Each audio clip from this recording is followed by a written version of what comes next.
สวัสดีครับพี่น้องพอใหญ่การไถนาห้วย2ไร่ถึงประมาณพื้นที่ประมาณ3ไร่นี่แหละพี่น้องเนี่ย3 ถึง 4ไร่นี่แหละแต่ว่า3ไร่นี่แหละประมาณ3ไร่ตีเป็น3ไร่นะเพราะว่าไอ้เหลือให้ถึงเพราะว่าพอใหญ่การนี่มันทันได้ไถแต่ว่านาห้วยก็วานไปเบิดแล้วแต่ว่ายังเกิดบ่พร้อมก็มีพอใหญ่การไปโกนเบิ่งมองสีน้ำตาลนั่นมันก็มีเม็ดเข้าอยู่เด้กำลังงอกกำลังแตกก็มีก็เลยปล่อยมันไว้ซะก่อนนะปล่อยไว้ซะก่อนเพราะว่าฝนสิตกฮอดวันที่26พี่น้องลองมรสุมมาแรงมาสั่นระวังเด้อเพื่อมองไหนมีฟ้าฝนหลายก็จะเฮ็ดนายากเนาะครับนะนาวานช่วงนี้ก็พยากรณ์ว่าพอดีในการวานเข้าเด้ช่วงนี้เอาวกเข้ามาเงินไร่ละพันกับเงินดิจิตอล10,000 บาทโอ้ยคาดหวังไว้ว่าจะได้เงินไร่ละพันกลุ่มเกษตรหน้าปังนี่บ่มีคำตอบเด้อพี่น้องพยากรณ์ติดตามล่าสุดมื้อนี้นะครับเนาะในส่วนของคุณอนุวัฒน์จัดให้โพสต์มาเลยว่าชาวนาถามหาไร่ละพันนี่บ่มีคำตอบให้ว่าซั่นตอนนี้ยังบ่ทันมีคำตอบให้จักสิเฮ็ดแนวไหนไปมาๆนี่พยากรณ์ว่าจะบ่ได้แนวเงินไร่ละพันเข้าหน้าปังเด้อพี่น้องเงินไร่ละพันเข้าหน้าปัง20ไร่คือกัน20 ไร่วะ10 ไร่คือกันกลุ่มเข้าหน้าปังผู้ที่เฮ็ดการเกษตรนะครับนะปลูกเข้าหน้าปังเนี่ยผิดหวังขาดหวังบัดพี่น้องเอ้ยพยากรณ์ว่ามันจะบ่ได้เห็นแล้วเพราะว่าโยนกันไปโยนกันมาอยู่หันละพยากรณ์ว่าอย่างที่พยากรณ์นำเสนอคลิปก่อนหน้านี้นะครับน้ำหวานอ่านรายละเอียดให้ฟังแล้วจากแฟ้มภาพแฟ้มข่าวโอ้มันเว้ายากพี่น้องเพราะว่ารัฐบาลก็เบิ่งแล้วถังแตกบ่มีเงินน่ะพยากรณ์ว่าเพราะว่ามันแหล่งเงินทุนก็บ่มีเนาะแล้วก็อีกอย่างนึงเงินในคลังก็เอาไว้ใช้ในยามฉุกเฉินยามฉุกเฉินในประเทศชาติเนาะครับนะทีนี้เอาเงินมาแจกให้กับเกษตรกรช่วยเหลือเกษตรกรชาวนาไร่ละพันนี่ก็เฉพาะข้าวหน้าปังสุปีบ่เคยมีแต่ว่าปีนี้เกษตรกรเรียกร้องให้มีก็เลยให้มีพอมีแล้วมันเป็นจังซี่ล่ะนี่เห็นบ่หาปากแล้วว่าจะเข้าสู่นบขว่าจะได้มันก็บ่ได้เด้พี่น้องนี่บ่ได้เด้บ่แม่นว่าได้เด้นี่เพราะว่าถามแล้วบ่มีท่าที่ว่าจะอันนี้เลยเนี่ยบ่มีท่าที่ว่าจะได้เนี่ยมันบ่มีท่าที่ว่าจะเพิ่นจะให้ว่ายังไงซะเพราะว่าโยนกันไปโยนกันมาอยู่หั่นล่ะไปมาเกษตรกรก็จะผิดหวังแล้วบัดนี้อีกหนึ่งเรื่องอีกหนึ่งเงินจะเป็นเงินในส่วนของการช่วยเหลือแจกเงินดิจิทัลนะครับนะกับประชาชนคนไทยเฟส3เฟส4เฟส5ตั้งแต่เฟส3ขึ้นมานั่นแหละอายุ16 ปีถึง20 ปีว่าจะแจกไตรมาสที่2นี่เดือนมิถุนายนนี่แหละแต่ไปมาพี่น้องเลยเห็นโฆษกรัฐบาลหรือว่าในส่วนของครม.ออกมาชี้แจงเบิ่งข่าวช่อง3แล้วโอ้ยบ่เป็นตาได้แท้พี่น้องว่ายุติในส่วนของเงิน 10,000 บาทไปต่อบ่ได้ว่าซั่นเพิ่นว่าไม่สามารถไปต่อได้ว่าซั่นเงิน 10,000 บาทนั่นถ้าไปต่อบ่ได้ก็จบเลยเด้เนี่ยจบเลยก็คือบ่ได้สรุปแล้วก็คือบ่ได้เว้ายังไงซะเนาะครับเนาะสรุปแล้วก็คือบ่ได้ไปต่อบ่ได้เพราะว่าเงินบ่มีเว้ายังไงซะเงินบ่มีเงินในคลังกับบ่มีเงินที่จะเอามาแจกนี่มันหลายเด้เงินที่จะเอามาแจกกับประชาชนเฟส3เฟส4นี่มันหลายโอ้ยพยากรณ์ก็บ่ได้เลยบัดนี้โอ้คนที่ได้ก็มีผู้พิการมีบัตรประชารัฐนะครับบัตรคนจนที่ได้นอกนั้นก็บ่ได้จ่ายไป2เฟส3เฟส4บ่ได้เบิ่งแล้วพยากรณ์ว่ามันแจกบัตรถ้าจะแจกก็แจกให้มันเสมอกันเลยนะครับเนาะแจกทีเดียวปึดเลยนั่นน่ะถ้าแจกพร้อมกันมัน ประชาชนคนไทยคือกันนี่ก็จะได้คือกันเบิดนะครับเนาะคือกันเบิดโอ้ยจักสิว่าจังไดพี่น้องเอ้ยเงินเฟส3เฟส4เงินดิจิตอล 10,000 บาทโฆษกประกาศออกมาแล้วเว้าออกมาแล้วเนาะครับนะแถลงออกมาแล้วว่าไปต่อบ่ได้เด้อ แต่ทั้งนี้ทั้งนั้นขอโทษนะครับอุ้ยคันคอขอโทษนะครับมันคันคอเนาะ สรุปแล้วก็คือเงินสองอย่างนี่บ่ว่าจะเป็นเกี่ยวกับเกษตรกรชาวนาเฮาเงินไร่ละพันเงินเข้าหน้าปัง10 ไร่นี่ซอว่าจะล้มเหลวซอว่าจะบ่ได้เพราะว่าถามหาคำตอบแล้วมันบ่มีน่ะนะมันบ่มีคำตอบให้ทีนี้อีกเรื่องหนึ่งก็คือเงิน 10,000 บาทดิจิทัล 10,000 บาทเฟส3กับเฟส4นี่เฟส3กับเฟส4ก็คือกันพี่น้องเฟส3กับเฟส4นี่รัฐบาลบอกว่าไปต่อบ่ได้ยอมรับแล้วว่าไปต่อบ่ได้เพราะว่าใส่เงินหลายเงินบ่มีโอ้แย่เนาะพี่น้องเนาะแบบนี้เศรษฐกิจก็ไปบ่รอดผลไม้หลากใหม่ก็ราคาถูกลงสินค้าทางการเกษตรก็ล่มจมบัดมันเป็นยุคสมัยที่เกษตรกรเฮาตกล่มตกจมบัดแย่ไปตามๆกันนะว่ายังไงซะแย่ไปตามๆกันเลยเกษตรกรเฮานี่แย่ไปตามๆกันเลยมันบ่ว่าจะปลูกอีหยังเข้านาสาโทเพราะฉะนั้นก็ลดต้นทุนพยายามที่พยาการเน้นคือลดต้นทุนนะครับนะ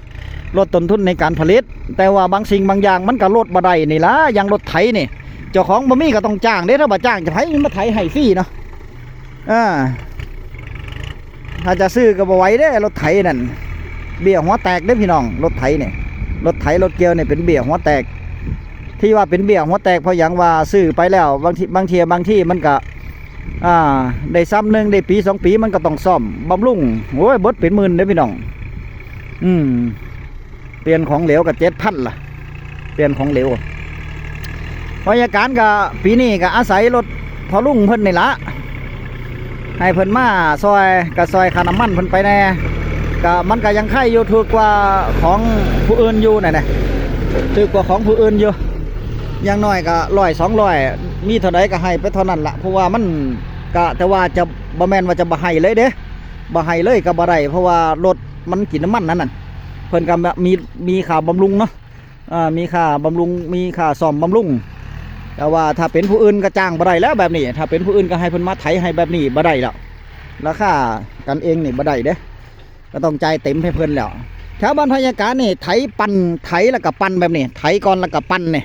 ไถแล้วมาหว่านเข้าแล้วเพิ่นมาปั่นให้นี่ไร่ละ600เด้พี่น้อง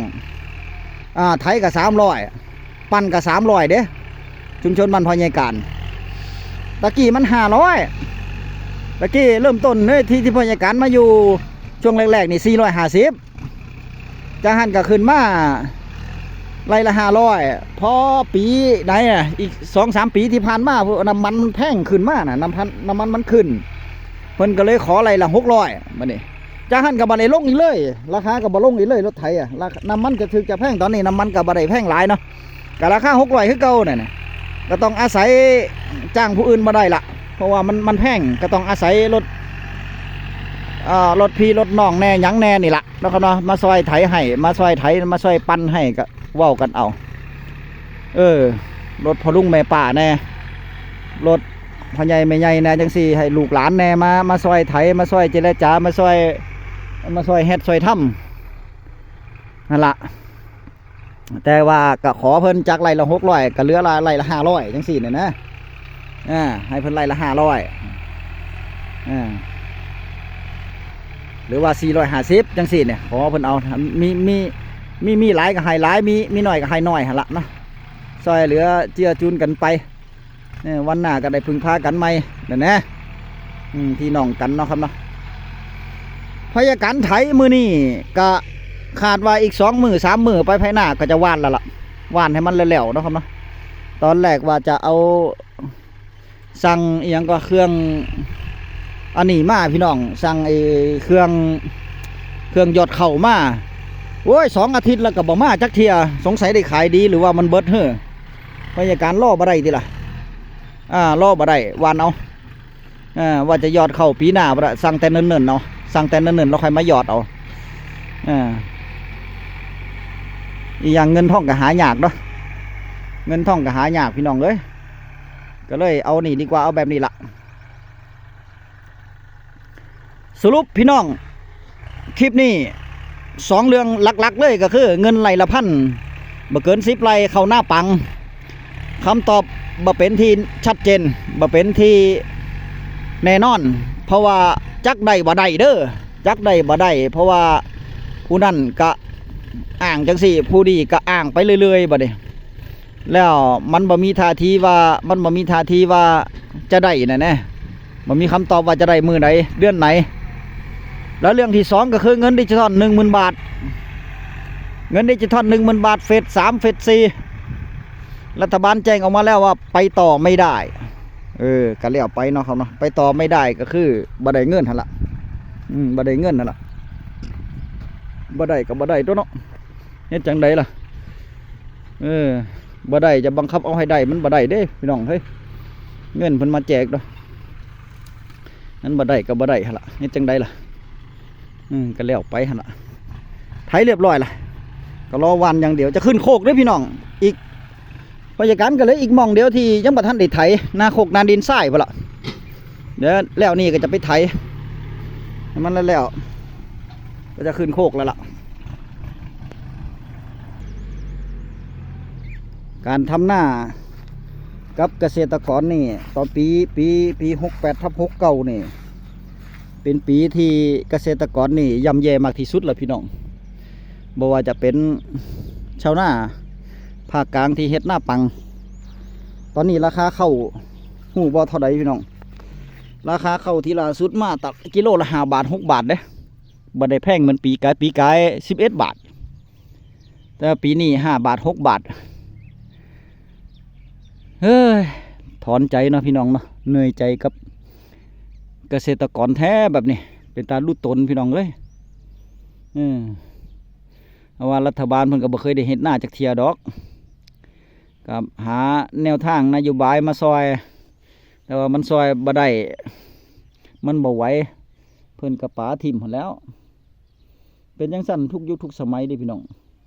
บ่ว่ารัฐบาลไหนเนาะครับเนาะเป็นแบบนี้แหละทุกยุคทุกสมัยการแก้ปัญหามันบ่มีความจริงใจการแก้ปัญหาแบบจริงจังมันบ่มีความจริงจังก็เลยเฮ็ดให้เกษตรกรนี่เหมือนถูกทิ่มอยู่ตลอดเวลาเหนื่อยใจเนาะพี่น้องเนาะเอาใจสู้ๆเด้อพี่น้องเด้อเกษตรกรเฮาพยายามเกาะกลุ่มกันไว้พยายามเบิ่งพยาการไว้พี่น้องพยาการจะพยายามเป็นกระบอกเสียงให้กับพี่น้องเกษตรกรคือเก่าหั่นล่ะเนาะครับเนาะมีแนวทางช่องใดที่ค่อยพัดดันให้กับเกษตรกรพยาการก็จะพยายามเป็นกระบอกเสียงแล้วก็นำเสนอเพื่อผู้รักผู้ใหญ่ได้เพิ่นได้มาเบิ่งมาอ่านเนาะครับเนาะก็จะได้หูไปนํกันเพิ่นจะได้หาทางแนวทางแก้ไขและก็ป้องกันไว้คลิปหน้าพอกันใหม่คลิปนี้สวัสดีครับ